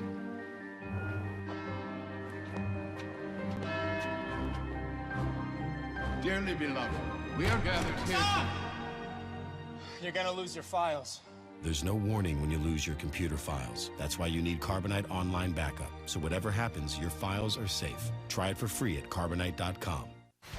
The TRS Files, True Tax Resolution Stories. My name is Gibb, and I am not an actor. As a result of my dealings with Tax Resolution Service, my tax burden to the IRS went from more than $35,000 to zero. If you owe the IRS over $20,000 or more in back taxes, have unfiled returns, or are under audit, call Tax Resolution Services now, 888-7804-TAX, or visit taxresolution.com/GBTV. Bringing a firearm into your home is one of the most important decisions you can make. If you are considering gun ownership, CheaperThanDirt.com is here to help you make a responsible and informed choice. We understand it is a personal decision how you choose to protect your family. We offer thousands of choices of firearms, ammunition, and accessories to suit your individual needs. Be responsible, be proactive, and exercise your Second Amendment right. Find us online at CheaperThanDirt.com. That's CheaperThanDirt.com. Inspired by our founders' principles. Made for the people, by the people, right here in America. 1791 is putting single mothers back to work in an effort to rebuild. with net profits being donated to Glenn's new charity initiative, Mercury One.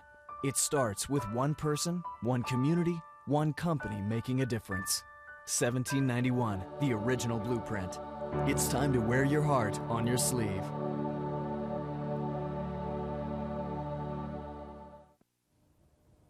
Welcome back, everybody. We've got a few important stories in today's news cycle, so which ones resonated most with you? Well, let's ask the editor-in-chief of The Blaze, Scott Baker, who joins us now with tonight's top 3 stories. Hey, Scott.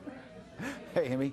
I told you when I was in the studio last night that when you joined me tonight, it was going to be a little bit different situation. We're having something of a party here in the Blaze newsroom, and we're having a great fun. We're having a book party, actually. I will tell you about the book here shortly.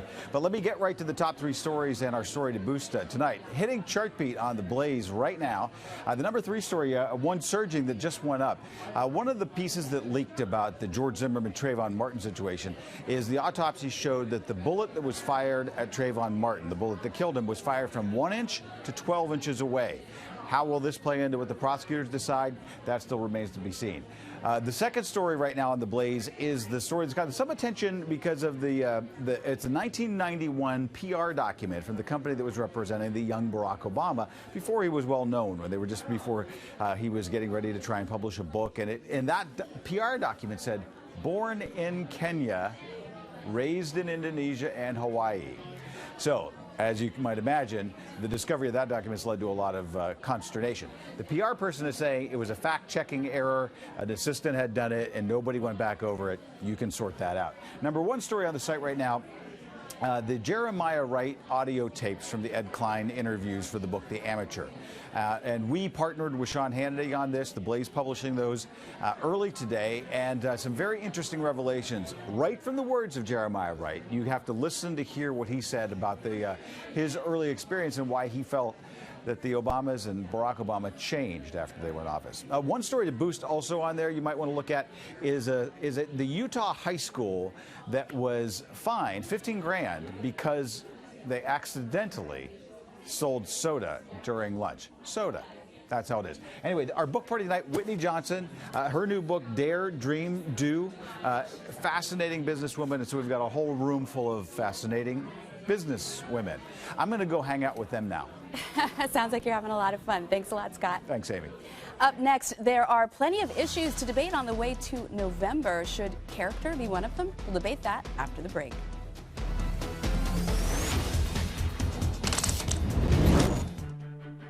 By age 5, I could drain a three-pointer. By 8, I could outplay opponents twice my size. By 10, I knew someday I would make the pros. Focus, dedication, determination. These are the things that have prepared me for today. But for what tomorrow might bring, I prepared with Food Insurance Emergency Food Supply. It gives me the confidence to face any opposition. Order today at foodinsurance.com. Okay, so has anybody actually started saving for college yet? Oh, not me. No, you got time. Oh, no, we actually started. You have? Really? Mm-hmm. Sure. We figure you start saving a little now, or you'll borrow a lot later on. Yeah, but how did you even know where to start? Oh, I found out about the Gerber Life College Plan. Call now for free information on the Gerber Life College Plan. It's easy. It's pretty much worry-free. Well, how could it be worry-free? What if something happens with the stock market? No matter what happens, we get guaranteed safe growth. So when she's ready for college, the money will be there. And it doesn't take a lot of money to get started. For as little as $10 a week, you can start saving for college and get guaranteed growth. Just call now. Oh, it's a life insurance policy, too. Oh, that's different. And if she decides not to go to college, there's no penalty, so she can use the money for anything. We've got to get started. Yes, we do, because you're going to college. Call 1-800-892-3073 for your free information. That's 1-800-892-3073. This is the Glenn Beck Program. The U.S.-Mexico border stretches on for 2,000 miles, and last year, after wasting $1.5 billion worth of work, DHS ended its Secure Border Initiative, which basically used technology and surveillance equipment, forget the fans, because, quote, it didn't meet cost effectiveness and viability standards. This is where they care about spending money. Well, he's back. Jeremiah Wright has returned to the political stage with a vengeance in recent days.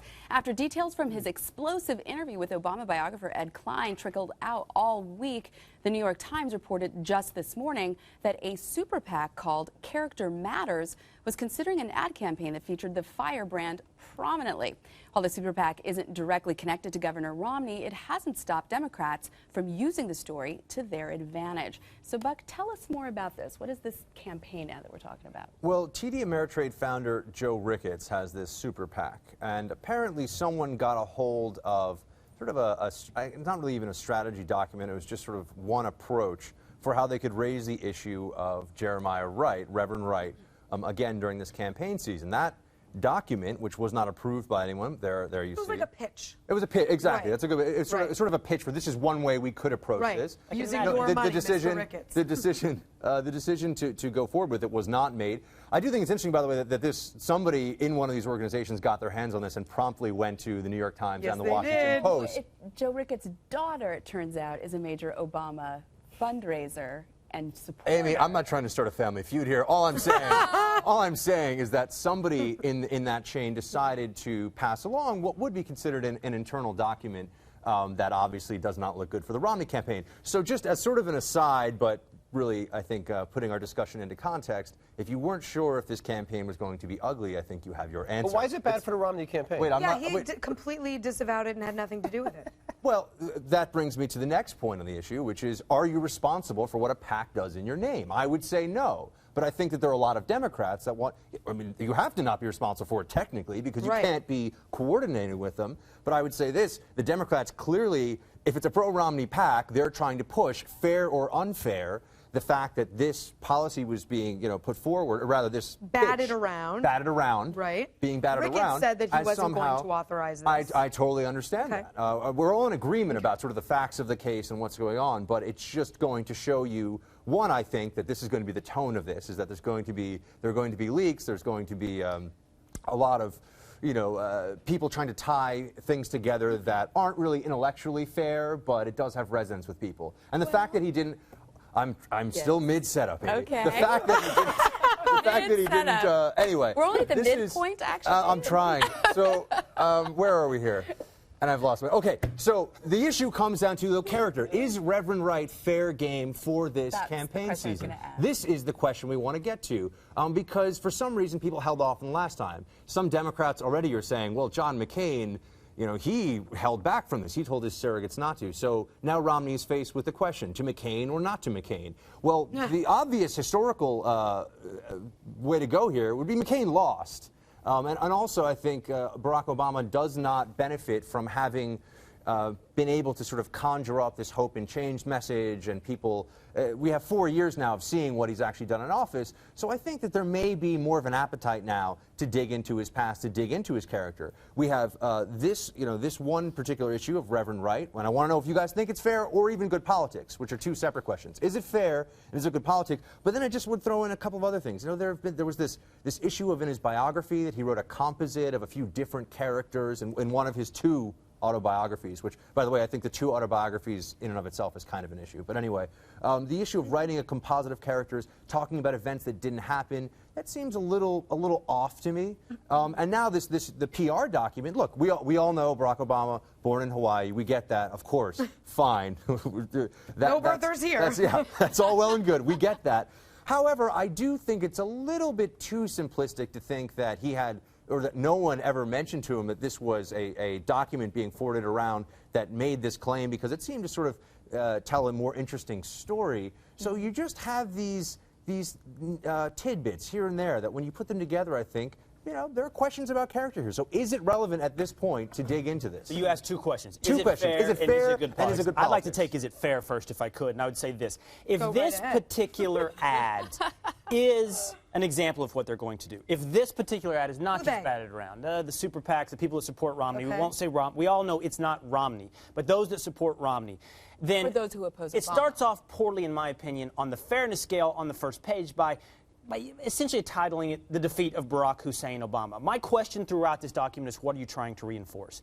And, you know, the invocation of his middle name begs questions for me, like, what are you trying to reinforce? Are you trying to reinforce that specific thing which McCain said, I will not talk about, which is, I don't know what you're saying by trying to invoke his middle name. That being said, Jeremiah Wright, I think, is something that is certainly fair to discuss, because this is what I've said today several times, that what Barack Obama stands for and what his fundamental vision of America is was never fully vetted 4 years ago. When he said hope and change, we never asked change from what to what. And hope for what? And if Jeremiah Wright preached something, we have to ask ourselves, was it appropriate? Is it something we all accept? How much did Barack Obama sit in the pews? It was inappropriate. I think we have plenty of evidence that it was inappropriate. These are the steps you go through. Did Barack Obama listen to that on a daily basis? Did it reflect how he feels? And is that a feeling, is that a vision I share for America? Therefore, that... Let the voters decide that. I see nothing wrong with this. I think Romney should be back in this, and let the voters decide. You're not squeamish about this. Not at all. I've read this entire pitch, and if I'm the advertising firm, whoever's putting this together to try to get this out there, this is an amazing pitch. This is all facts. There's no false rumors or anything in this. Everything in here is true. The ties to Reverend Wright are true. The fact that he had broken promises are true. Let the voters read this, watch this, whatever it may be, and decide from there. All the super PAC is doing is putting the facts out there of his character and who he's associated with. You have to be very credulous to think that somehow Barack, in the 20 years he went to this church, never heard anything similar to the sermons we've seen videos. I just don't believe. I fundamentally don't believe a couple issues here. What this is an insight into a strategy session that a couple guys had around Obama's the end of taking Obama out of office. That's what we have. What we don't have is an insight into the room, a strategy session, where people are talking about how to get Romney out. And I'm sure if we had an ear into that room, we would hear some pretty ludicrous, outrageous, ugly, crazy ideas, because that's what people do in strategy sessions. That said, I think it's probably better to go after Obama's record, now that he has one, than relitigate issues that I agree were not fully litigated the first time around. Why not an all of the above strategy, Essie? Right. No, you can, and actually, but you have to be very smart about it. I mean, the issues with Reverend Wright, I don't think are as juicy as the issues are with Black liberation theology, which I believe is still Obama's religious point of view. And if you look at that, he hasn't used that to advocate social value ideas. He's used it to advocate an economic policy that is completely ruining and bankrupting the country. If you look at social justice theory but isn't that exactly and the economics of... No, I think this shorthands it, and I think a better approach would not to talk about Reverend Wright, but to talk about Black liberation theology and the way that Obama has applied that to his economic point of view. Again, I keep hammering the economy because these hot button issues should all come back to the economy. They go hand in hand. What his vision of America is and how Reverend Wright might have influenced his vision of America and how he's implemented that, as you just said, through his economic policies, that goes hand in hand to me. But why do we need to do that when we already have now 4 years of Obama policy? And, by the way, in June, we may have a Supreme Court decision about Obamacare and his possibly it rebuts, I'm just being practical. overreaching Let me ask you this. Constitution. Let me ask you this. Does Mitt Romney want to talk about Mormonism? I think that's a great point. If you bring up Reverend Wright, for logical consistency, do you have to Well, it's already been brought, but it's already brought up. Of course. So you know, are we fighting fire? Are we fighting fire with fire here? Hasn't been brought up? It's been brought up. Oh, yes. It's done in sort of underhanded and pretty gross ways a lot of the time by the media. But I would also, I wanted to get a sense from all of you about just PACs in general. Is it helpful for PACs to just absolutely have at it? Because there is this Chinese wall, if you will, this separation, this implicit or explicit separation. PACs get to do this dirty work. They get to act. But is it helpful, though? Is it helpful, though? Sometimes it is, sometimes it isn't. It depends. I mean, you could say that Mitt Romney's Super PAC ads were incredibly effective. Just ask Rick Santorum and Newt Gingrich. I mean, these ads were excoriated for being so effective. I mean, Swift Boat Veterans was very effective against John Kerry. I think there's no question about that. Can you go too far, is I think what you're right, asking. Yeah, that's what I'm trying to push this to. I don't know. Is if people go too far, because, you know, the concern is then you have PACs, and I think that we will probably see this in the months ahead, you have PACs that are saying things that most mainstream conservatives, really almost all, would say, ooh, I don't know about that one. And then you create this issue of, well, which ones do you repudiate and which ones do you not? I mean, I think this gave Romney the opportunity to say, I am not a crazy lunatic far-right conservative. I rebut this. I disavow Do you think this is crazy lunatic right-wing conservative? No, that's not the point. That doesn't why matter. Did Romney walk it away gets from him this, to come and exactly. say... Why did Romney walk away from this? To me, I don't think Romney is very risk-averse, and I don't think he wants to be associated with this kind of stuff. I don't know if he minds it being out there. Yeah, okay, so maybe... But I don't think his brand is to bring this kind of stuff I also think Romney is going to concentrate on the economy, like you brought up earlier. I mean, look at the last 3.5 years. The economy's done nothing but get worse. Hammer that. That's facts. That's true. We all live that every day. So I think I worry that he set a precedent, though, because now, anytime any PAC, and this goes back to my premise a couple seconds ago, anytime a PAC comes out and says something, the media will say, well, what do you think about this? What do you think about this? He's going to constantly have this put around his neck now, whereas if I were Romney, I would have said, look, people, you know, free speech, people have to say what they want. This is not part of my campaign. No, I think you should have to address it. This is being said. It's an opinion that's being put out there. What do you think about it? That's a perfectly appropriate question. But do you worry that he might have to address some really nasty PACs as a result of that? Yes, and I am assuming Obama will as well. So look, for that likelihood, can I say, is this a fair characterization, I think, for all of us, that we don't feel like this is over the line, but it indicates we're heading towards the line? I think it's over the line. You think it's over the line? I do, and I think that it's rehashing, relitigating something that is really a distraction. And in the pitch, I found it a bit disturbing that there was language that they wanted to look at forces that had shaped Obama that were beyond his control, meaning his parents, which to me I think is totally un-American, to suggest that someone who had parents who were of unappealing background or had unappealing ideology are forces beyond Obama's control that shaped him. That made me But it does shape him. The fact is your parents shape you. The reverend that you go to shapes you. Absent in your life. I'm uncomfortable with some of this language. Yes, there were some very bad sentences. I'm uncomfortable with the title. I'm uncomfortable with invoking his middle name. It's his middle name. But the I'm okay with the middle name, but there were things in this document that were a little calling him. I think there was a reference to him being a metrosexual or something. I do agree it is, but it's the truth. Again, these are facts. Also, let people decide. Put the facts on paper. I don't think you go to the ad group behind Demon Sheep and Christine O'Donnell's "I'm Not a Witch" ad.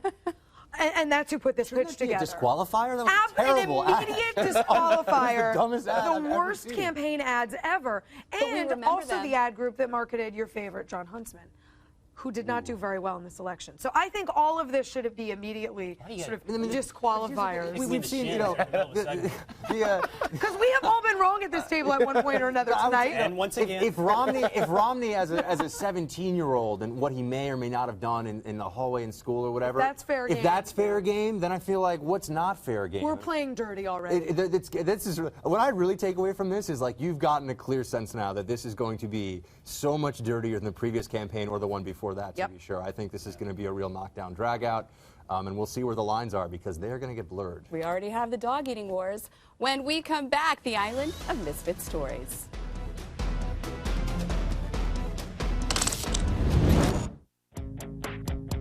The president's life is fiction. You could call it a lie, but it is so far beyond a lie and a politician's lie. It is now in a novel. It is complete fiction.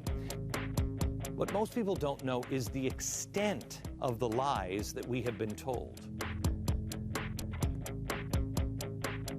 I wish these things weren't true, because when you really start to unravel all this stuff, something sinister is here. He's in charge of our future. Is he a good representation of what you believe?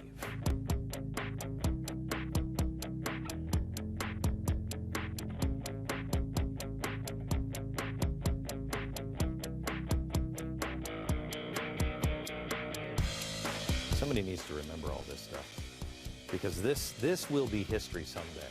Someday all of this truth will come out.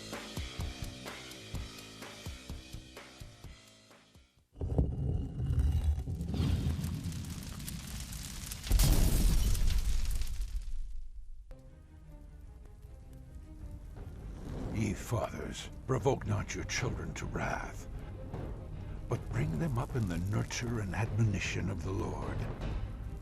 For we wrestle not against flesh and blood, but against principalities, against powers, against the rulers of the darkness of this world, against spiritual wickedness in high places. Wrath and Righteousness. Available now at mercuryinc.com or wherever ebooks are sold. Well, it's time for tonight's collection of news odds and ends we like to call the Island of Misfit Stories. Buck, you're up first. This is pretty interesting for me. This is a follow-up. You know, we've talked about the once controversial and now again controversial, a National Defense Authorization Act. Remember, there were sections in the sort of the homeland battlefield portion of this very lengthy bill. A lot of it had to do with just funding the military and such, but there were these parts of it that talked about military detention and the possibility of military detention for U.S. civilians. Well, I think a lot of people in media were basically saying, oh, no, that's not what it says. And there were different senators who were saying that's clearly a misreading of the law. I read it. It looked like it could be. Well, it turns out a federal judge thinks that it could be read that way.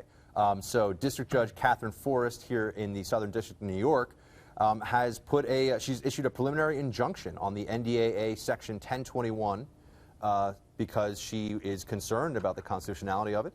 And one of the issues that's come up here, and this challenge was brought by a group of journalists, was, can people be detained for speaking to, for example, members of Al-Qaeda? There are really big concerns that journalists have that they could fall afoul of material support to terrorism, for example, because of their interaction with groups that may be covered under that. And therefore, those journalists could, under this judge's reading of Section 1021 of the NDAA, those U.S. citizens engaged in their journalistic practices could be put in military detention, as the law reads. Now, some people in the Senate might say, or some people rather in the Congress might say, well, this is what the courts are for. They hash these things out. But it just goes to show you that this was not a crazy notion that this could be the case. And the Southern District of New York, I mean, this is the big time, and this is a very serious thing. So we'll see how much further this goes. I know this is very serious. It is. As a journalist, this is very serious. But a small part of me kind of would like to be detained by the military. Let's just stop and explore that. Thank God, no. Explore that. Okay, moving on. Thinks that sounds kind of fun. Yeah. At the dead air, so Ryan Young, he's a butcher at a Safeway in California, Delray Oaks, California. He was working behind the butcher counter when he saw a young couple get into an argument. Woman is pregnant, and the boyfriend and she start to argue. It escalates. The boyfriend gets physical. It gets ugly, and the butcher leaps the counter and stops the fight. He intervenes. He gets involved. Good for him. Takes the guy down. That's right. Yeah, a hero. Was he punished? He lost his job. That's unbelievable. It is unbelievable. I said that a little too much. He was suspended. But he was suspended without pay, and he remains without his job today. What was the violation? Outrageous. That you don't get involved in disputes among customers in the store. You should have report just let that them to your kill each managers. other? You report that to your managers and go through the proper There was a authorities. guy at CVS or Walgreens, I believe, maybe it was in Arizona, who foiled a robbery of his own store with his concealed carry pistol. We did a story on this on The Blaze, and he got fired. Yeah. Wow. Right. Yeah. Because they're like, no, you just empty the register for the guy. The guy's like, I have a concealed carry permit. That's why I have it. Remember Seinfeld, the last episode you Good watched? Samaritan Good law? Samaritan law. Yes, I may be wrong on the state, by the way, Latham, before I get all the Massachusetts. angry emails, but there was a case. The cops are happy with this guy. They've praised him, said he did a great job, but of course there's a labor issue involved in here, a union issue. Do we have the name of the grocery store that we can say on air that Safeway. fired him? Safeway. What are you doing? You're called Safeway. Yeah. Not so safe. All right, Matt McCall. Not so Safeway. Well, this is like the third Island of Misfit story that I've really focused on marijuana. It has nothing to do with my background at all, but it's actually a really good story. So a group in Colorado came out just the last week and is spending thousands of dollars trying to convince people it's healthier and better for you to smoke marijuana versus drinking alcohol. And I kind of tend to agree with them. I mean, people do a lot of stupid things. Drinking alcohol, it's actually really bad for your body. Yeah. So the campaign to regulate marijuana like alcohol, is the name of this group, they came out with this 30-second advertisement, which I think we have here. Dear Mom, when I was in college, I used to drink a lot. It was kind of crazy. But now that I'm older, I prefer to use marijuana. It's less harmful to my body, I don't get hungover, and honestly, I feel safer around marijuana users. I hope this makes sense, but if not, Let's talk. I love you. So you were talk about an advertising company? That is amazing to me. That is amazing. Only cost $2,000 to run at a local Denver station. They also put up a billboard too, which we have. They spent $4,500 on a billboard right next to Mile High Stadium. I used to live in Denver. It's a very high traffic place. So my point isn't just to make fun of this. Basically, so why is this young lady sending this email to her mom? Why is she just keep her mom in the loop. She smoked weed, that's why. Why is she making this confession? It's a bucolic scene of weed smoking. She wants to get out the word that smoking weed's not bad. So does she need her mother's approval to have this talk? Most studies show that actually most people who smoke marijuana are professionals like our age. Like it's not the people you think about. are talking high. I'm not saying high. Okay, so listen. So do you advise them to send their mother an email about it? Yeah, or a call. I mean, I'm more of I give a call. But so they're actually coming up in the fall in Colorado. They're going to vote to basically legalize recreational use, so we can sit around and smoke marijuana. And the federal government will come in and start arresting. You know, in Colorado right now, there's more marijuana dispensaries than there are Starbucks, and you know, there's Starbucks everywhere. Really? So I mean, this it's when the state though puts its thumb in the eye of the feds that all of a sudden they're going to start Commerce Clause. They're going to start. Children till we're 26, I see. Okay, Etsy, what do you have? Well, mine's really short. Apparently, there's a new cut of meat. Yeah. There's a new steak. It's called the Vegas strip steak. It's apparently very tender. And the guys behind this, Drover's Cattle Network, says the steak is the latest and perhaps last steak to be found from the beef carcass that is new. And believe it or not, patents are pending. Where's it come from? I don't know. I thought it was going to be a Squatch witch. So what's your favorite cut of steak? It's a squatchy story, but I don't know where this comes from on the steak.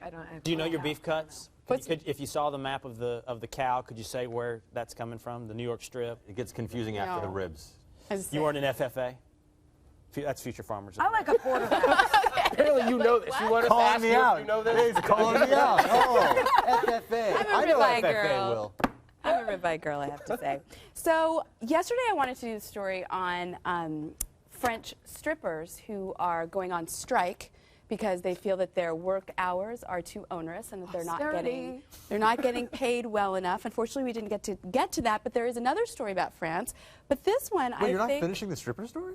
Well, they're going on strike. That's all. Oh, that's all. Sorry. Yeah. So apparently, but today there's a French story that I think actually we could emulate here, and that is that France's new socialist government has agreed to a 30% salary cut for the president and for members of his cabinet. They decided that at its first meeting today. The prime minister, the new one, Hollande, is that how you say it? Holland. Holland, okay, Frank Holland.